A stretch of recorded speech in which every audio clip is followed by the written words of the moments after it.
নমস্কার বন্ধুরা, শুভবার্তা চ্যানেলে আপনাদের প্রত্যেককে সুস্বাগতম। তুলসী পাতা চিবিয়ে খাওয়া যাবে না গিলে খেতে হয়, এই বিষয়ে আমরা আজ আলোচনা করব।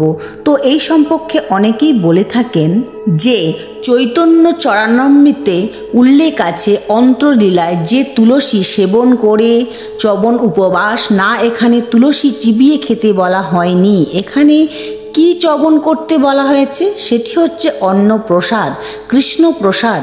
এই সম্পর্কে আমরা বিস্তারিতভাবে আলোচনা করব।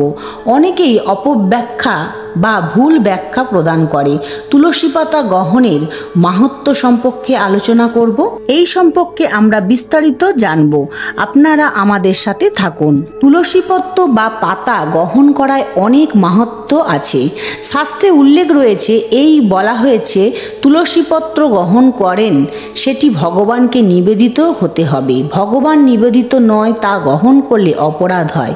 এবং যদি কেউ ঔষধ রূপে তুলসী পাতা গ্রহণ করে, যে রোগ হয়েছে বা সর্দি কাশি হয়েছে, সেক্ষেত্রে আমি তুলসী পাতা গ্রহণ করব। আবার অনেকেই তুলসী পাতা বেটে সেই রস গ্রহণ করে, যদিও সেটি আয়ুর্বেদিক উপকার রয়েছে, কিন্তু শাস্ত্রে নিষেধ করা হয়েছে। ঔষধ হিসেবে যদি কেউ গ্রহণ করেন তার মহা অপরাধ হয় এবং তাকে নরকগামী হতে হয়। তুলসী পাতা অবশ্যই ভগবানকে নিবেদন হতে হবে, ভগবানকে নিবেদিত হতে হবে। ভগবানকে নিবেদন করে সেটি গ্রহণ করা যাবে, শুধুমাত্র সেটি প্রসাদ রূপে গ্রহণ করা যাবে। কোনো প্রকার ভোগ্য বস্তু নয় বা ভোগ্য বুদ্ধিতে উপকার পাবেন এই উদ্দেশ্যে নয়। হরিভক্তি বিলাসে অনেক মাহাত্ম্যে উল্লেখ রয়েছে, সেক্ষেত্রে অবশ্যই প্রসাদে অর্থাৎ কৃষ্ণ প্রসাদে ভগবান অর্পিত, ভগবানকে নিবেদিত যে কেউ তুলসী পাতা গ্রহণ করে, সে যদি পাপীও হয় তবুও সে শুভগতি লাভ করে। ভক্তি বিলাসে আরও উল্লেখ আছে, শত শত চান্দ্রীয় ব্রত অপেক্ষা ভালো ফল লাভ করে। সে যদি কেউ ত্রিসন্ধ্যা বেলায় নিবেদিত তুলসীপত্র গ্রহণ করেন, সেটা যদি প্রসাদী হয়, তার আর দেহ অপবিত্র থাকে না, পবিত্র হয়, দেহ শোধন হয়। এবং যদি এই রকম হয় তিনি অন্তিম যাত্রায় আছেন বা অল্প সময়ই তিনি বাঁচবেন, তাহলে সেক্ষেত্রে তিনি প্রসাদী তুলসীপত্র গ্রহণ করেন, তাহলে শত শত পাপ রাশি দূরে চলে যায়। এবং যদি কেউ একাদশী ব্রত করেন, দ্বাদশী অর্থাৎ পারণের দিনে আপনি যদি প্রসাদী তুলসী পাতা গ্রহণ করেন, তারপর খাবার খান, তাহলে আপনার অষ্টমেধ যজ্ঞের সমান লাভ করেন। অর্থাৎ আট অষ্টমেধা যজ্ঞ করলে যা ফল লাভ হয় সেই ফল পাওয়া যায়। শাস্ত্রে আরও উল্লেখ আছে, যদি কেউ ভগবানকে নিবেদন না করে তুলসী পাতা গ্রহণ করে, সেটি নিজের সন্তুষ্টির জন্যে বা রোগ নিবারণের জন্য, তাহলে তাকে মহা অপরাধী হতে হয় এবং তাকে অন্তিমকালে নরকবাসী হতে হয়।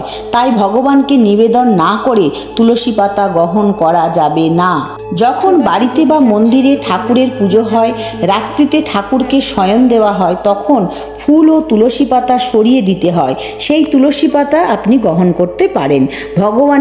ভগবানের নৈবেদ্যে যে তুলসী পাতা দেওয়া হয় সেটি গ্রহণ করা যাবে। এখন প্রশ্ন হলো, তুলসী পাতা কি চিবিয়ে খাওয়া যাবে না গিলে খেতে হয়? এই সম্পর্কে অনেকেই বলে থাকে, চৈতন্য চরণামৃততে একটি শ্লোক রয়েছে। চৈতন্য চরণামৃততে অন্তর্লীলায় 3 অধ্যায় 141 প্রয়াগে তুলসী চবনে তুলসী প্রয়াগ, এখানে কিছু তুলসী পাতা চিবিয়ে খেতে বলা হয়নি।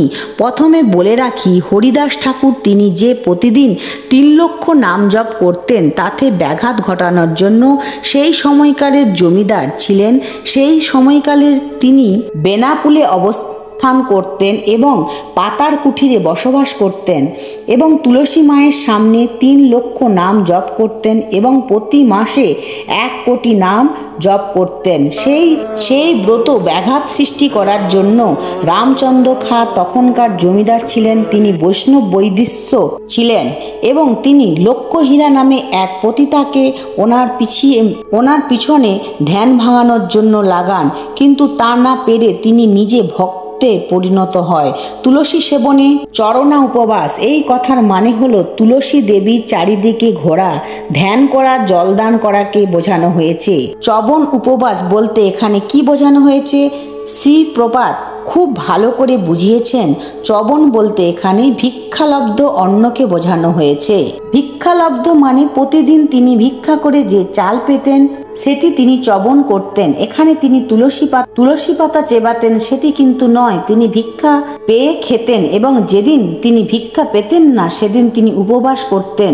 তুলসী সেবন করে চবন উপবাস ইন্দ্রিয় দমনে প্রেমেরও প্রকাশ। ইন্দ্রিয়কে তিনি দমন করতে পেরেছিলেন একাদশী নাম জপ এবং তুলসী সেবন করার মাধ্যমে, তাছাড়া ও কৃষ্ণ প্রসাদ গ্রহণ করার মাধ্যমে। সেক্ষেত্রে শ্রীপাদ অনুবাদ করেছেন, এই রকম নয় যে আমি বলছি তুলসী পাতা চবন করার কথা বলা হয়েছে কিন্তু না, তা বলা হয়নি। অনুবাদে কি বলা হয়েছে তাই জেনে নেব।